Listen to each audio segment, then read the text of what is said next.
இப்ப நீங்க இந்த வார்த்தைகளை கேட்கிற அந்த நொடி, அது ஒரு சாதாரண நொடி இல்லை. உங்க வாழ்க்கையில ஒரு புதிய தொடக்கத்துக்கான அழைப்பு. யாரிடமும் சொல்ல முடியாத வலி, பகிர முடியாத கண்ணீர், எனக்கு மட்டும் ஏன் இப்படின்னு மனசுக்குள்ள ஒலிக்கும் கேள்விகள்.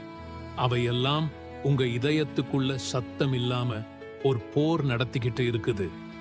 ஆனா கேளுங்க, நீங்க உடைஞ்சது இல்லை, நீங்க சோர்ந்தது இல்லை, நீங்க உருவாகிக்கிட்டு இருக்கீங்க. இருள்தான் வெளிச்சத்துக்கு வழி, வலிதான் வலிமைக்கு பயிற்சி. இன்னைக்கு நீங்க எல்லாத்தையும் இழந்த மாதிரி தோணலாம். நம்பிக்கை, உற்சாகம், கனவுகள் எல்லாமே தொலைஞ்ச மாதிரி. ஆனா ஒரு விஷயம் மட்டும் மறக்காதீங்க, உங்க இதயம் இன்னும் துடிக்குது. அதுவே நீங்க இன்னும் தோற்கலன்னு அர்த்தம். ஒரு நிமிஷம் கண் மூடுங்க. நீங்க இதுவரைக்கும் தாங்கி வந்த நாட்களை நினைச்சு பாருங்க. எத்தனை முறை விழுந்திருக்கீங்க, ஆனா ஒவ்வொரு முறையும் திரும்ப எழுந்திருக்கீங்க. அதுதான் உங்க உண்மையான வலிமை.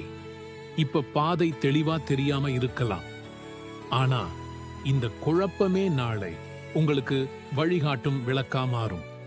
இன்னைக்கு சிதறி போன கனவுகள் நாளை உங்க வெற்றிக்கான கட்டுமானமா மாறப்போறது. நீங்க கைவிடாத வரைக்கும் இந்த உலகத்துல எந்த சக்தியும் உங்களை முறிக்க முடியாது. ஏன்னா உங்க உள்ளத்துல ஒரு ஒளி இருக்குது, அதை அணைக்க யாராலும் முடியாது. அதனால இன்னொரு நாள் மட்டும் தாங்கிக்கோங்க, இன்னொரு மூச்சு மட்டும் நம்பிக்கையோட இழுத்து விடுங்க. உங்க வாழ்க்கை இன்னும் முடிவடையல. உங்க சிறந்த அத்தியாயம் இப்பதான் ஆரம்பிக்குது. நீங்க தனியா இல்லை, இந்த உலகம் இன்னும் உங்களை நம்பிக்கிட்டு தான் இருக்கு.